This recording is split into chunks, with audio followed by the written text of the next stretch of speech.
Good morning and welcome to Morning Scoop for Tuesday, May 31st. This is your daily Buckeye Fix. I'm Tom Orr. The Notre Dame game is in 96 days, the game against Michigan in 180 days.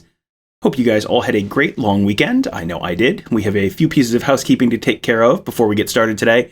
First off, just a quick reminder that a lot of Buckeye Scoop members will see their annual memberships renew this weekend. I always hate when that sneaks up on me with my subscriptions.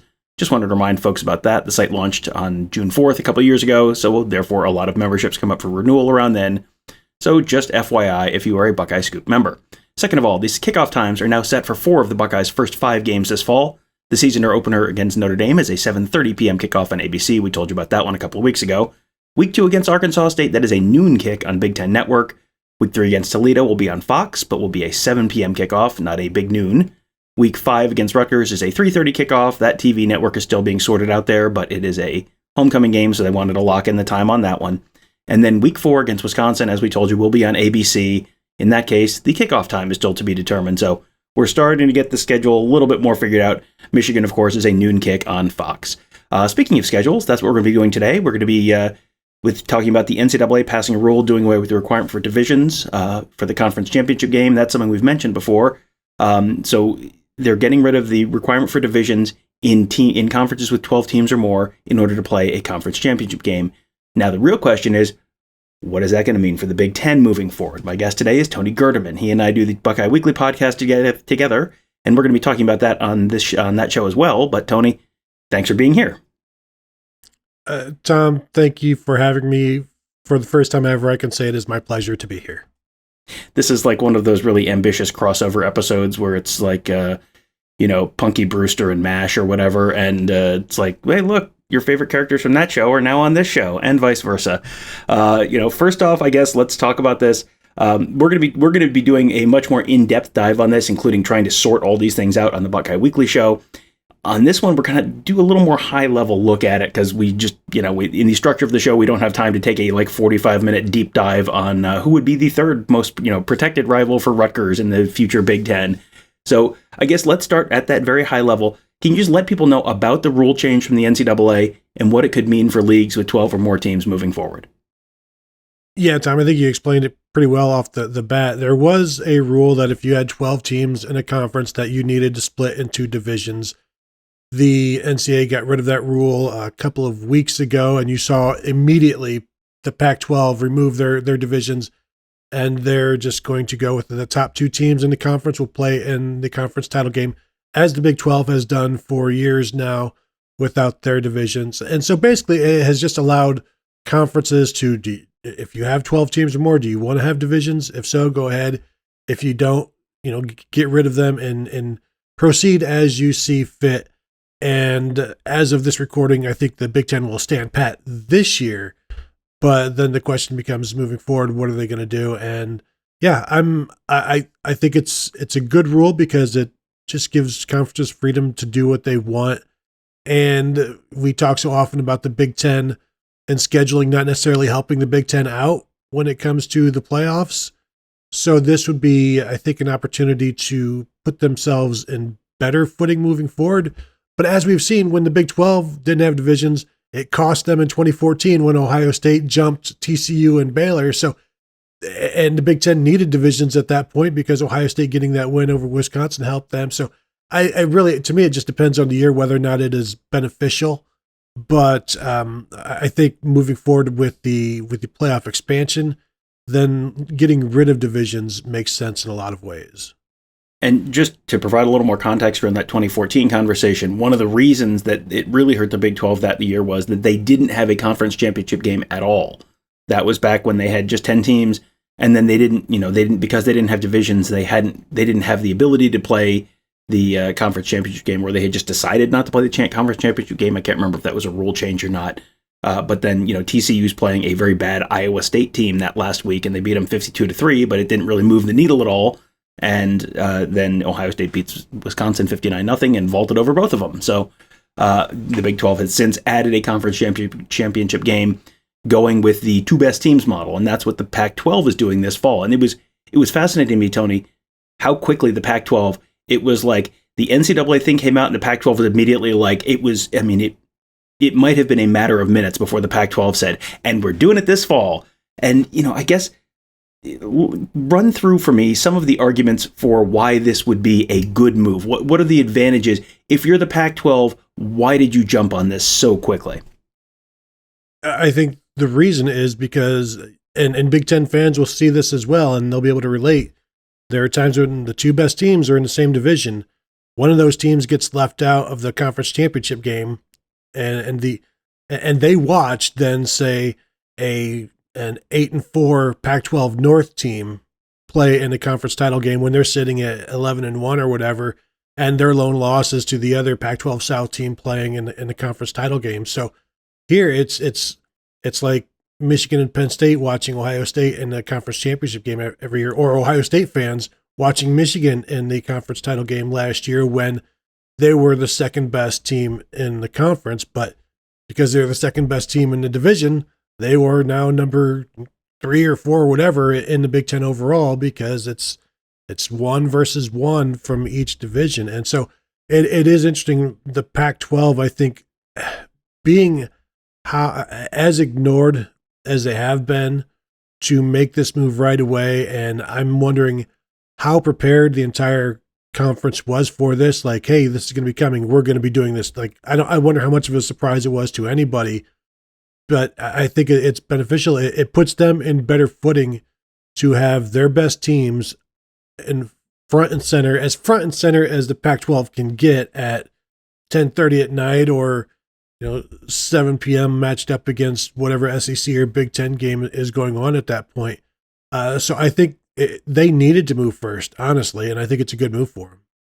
Yeah, it does feel like a good move for them because there have been a lot of Pac-12 championship games. It feels like the Pac-12 and the ACC, the Big Ten to a certain degree, but it just seems like there's the weak sister kind of division, and you end up with a lot of 9-3 or 8-4 teams, and it's like the NFC East champion sneaks into the playoffs at 9-6-1 and or 9-7-1, whatever it is now, and there's a bunch of like 11-5 or 10-6 teams looking and going, why are they in? They're terrible, and it's just because they're in a division, and the ACC Coastal has been kind of crap for a long time. The Pac-12 South has been kind of crap for a long time, and now it seems like the Pac-12 North might be on a little bit of a downward swing. So if you can get a USC Utah Pac-12 championship game instead of a 9-3 Oregon or an 8-4 Washington or something, it can only help the prestige of that game and the prestige of the conference.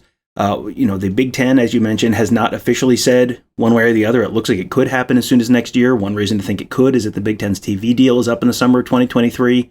So then you could potentially be selling an Ohio State-Michigan Big Ten title game in 2023.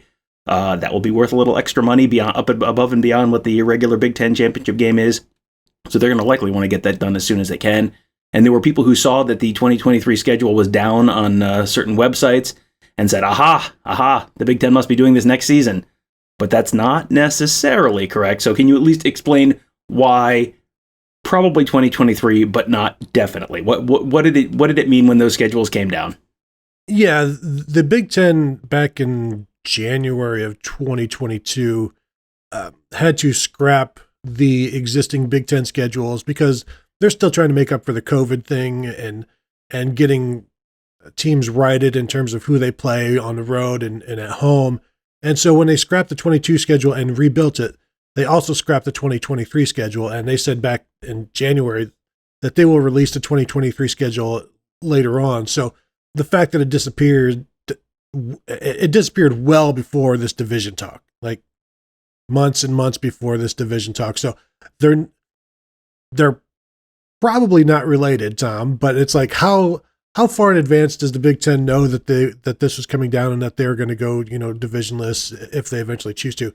Right now, we just know that scrapping those schedules well predates the move to get rid of divisions, or at least the rule to get rid of divisions. So I would say that they're unrelated, but won't be unutilized. Like there will be obviously some changes that come from that 2023 schedule. And looking back, because it was released originally in 2018, I believe, looking back at previous schedules, because I was trying to figure out what was that 2023 schedule, what did it look like, and I found the Big Ten release from 2018 where they had, I think, out until the 2024 schedule, but of course that is no longer the case as well. So yeah, not related. So don't look too much into that. But I do think, Tom, 2023 there will be no divisions in the Big Ten. That's kind of where I am as well, where they pulled it down, and it wasn't solely because of this, but while they're doing the thing they did pull it down for, they're probably also going to do the other thing. So, the question then is what happens next in the Big Ten? How do they handle the scheduling? How many conference games do they play? How many protected rivals will each team have, and all that kind of stuff? What are you expecting on that front? I mean, what do you think makes sense for the Big Ten to be doing moving forward? What makes sense for the Big Ten? Gosh, the ACC I think has the perfect scenario where they're talking about having 3 protected rivals, and then you cycle through the other 10 teams in the conference twice over a 2-year span. Basically, you get a home and home with everybody else. But that's an 8-game schedule. That's an 8-game conference schedule. And I don't know if the Big Ten is going to want to give up one of those conference games. So now the math just becomes a little different. They'll be able to play, 6 teams over that 10-year span instead of just 5. But I think if they do the 3 protected, you'd have, whatever Ohio State will play Michigan and 2 other teams or whatever, and then cycle through the other 6 teams, other 12 teams over a 10-year span twice, something like that. Math is not my best strong suit, but you won't go years and years without seeing somebody. Like, you'll see everybody pretty regularly. And so I think the question just becomes, what is the size of your protected number? And then what is the size of the conference schedule game? And I think those are 2 numbers we don't know yet. And they will change the schedule and how they do it wildly based on one number changing the other. And the best way to do this, I think 3 protected and then an 8-game schedule, conference schedule, fits perfectly. But I don't know if the Big Ten is going to want to give up that 9th conference game because it's contained inventory. They don't have to share it with anybody. And I know I've got my own thoughts that this would be a perfect opportunity to go 8 conference games and then use the alliance for a couple of other games, or at least one other game. But the Big Ten would have to give up stuff there, and I don't know how willing the Big Ten is going to be to give up something. Yeah, and one important point to understand on that is that only your home games as a conference are your TV inventory. So when Oregon comes to Ohio State, the Big Ten owns that TV inventory and it goes to a Big Ten TV partner. If Ohio State goes and plays at Clemson as part of a scheduling alliance, then that goes into the ACC's TV bucket, not the Big Ten. So that's kind of an important part of these conversations to have, to sort of understand as you're sort of figuring out how this might look. And they have gone through this whole scheduling alliance thing with the Pac-12. This is sort of the second time we've kind of gone through this. Third. We're gonna third, okay, third time, yeah. Well, I'm remembering one from Jim Delaney, 8 years ago, 10 years ago, something like that.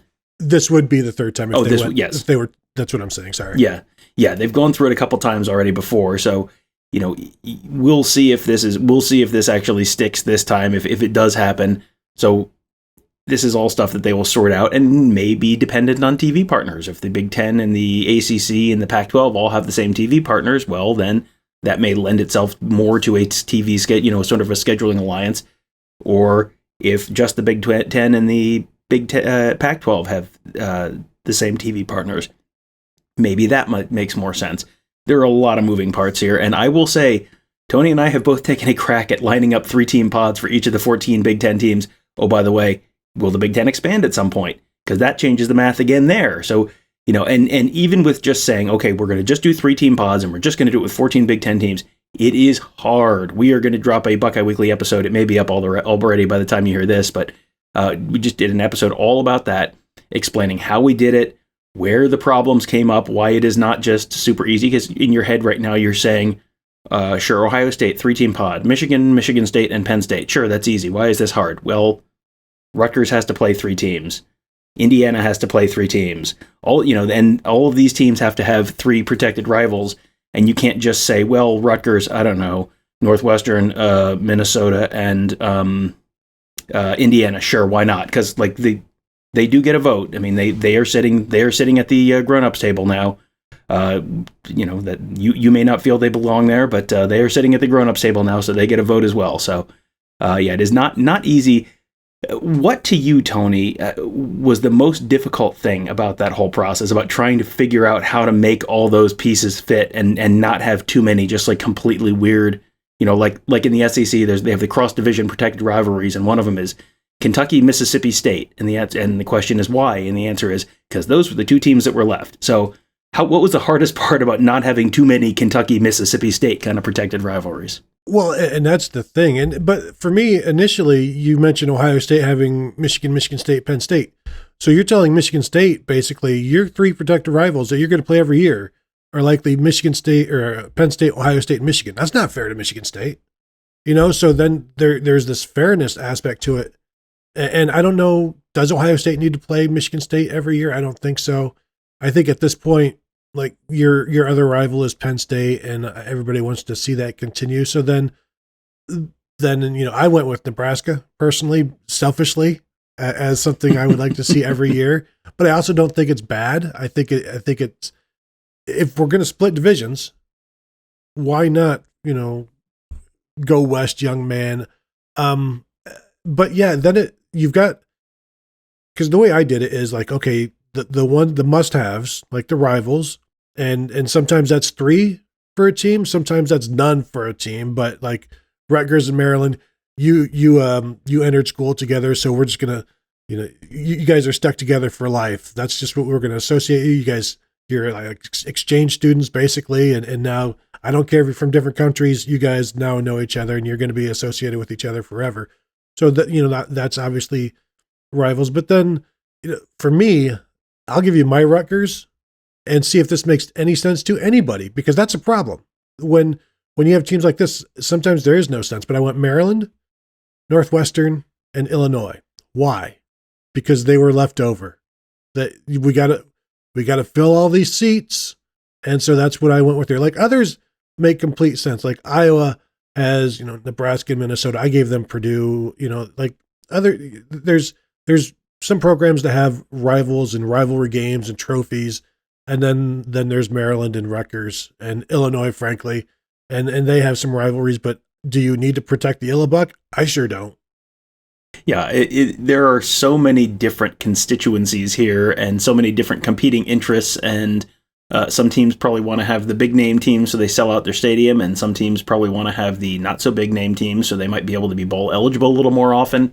And trying to satisfy all of those different constituencies, there are a lot of moving parts there. So yeah, that we will have a whole episode on that, just because it is way too much to try and talk about in the Morning Scoop feed or Morning Scoop format. So you can find that whole conversation on the Buckeye Weekly feed instead. Plus this week marks the start of summer camp season at Ohio State. So we're going to be talking about that on the next few episodes of this show. That is much more built for the Morning Scoop format than deep dives on scheduling pods. So it should be quite an eventful week around here. So make sure you stick around. Make sure you check out all of our other great podcasts. Alex Gleitman does Around the Oval. Mark Givler and Bill the Bank Green do Gives in the Bank. Kevin Noon does the Big Me Kickoff. And of course, Tony and I do Buckeye Weekly. You can find them all by searching Buckeye Scoop wherever you're listening to this. You can subscribe right there and also leave us a 5-star rating and review, which will help other folks find their shows, and which we do truly appreciate. Thank you guys all for joining us. Have a great day. We'll talk to you tomorrow.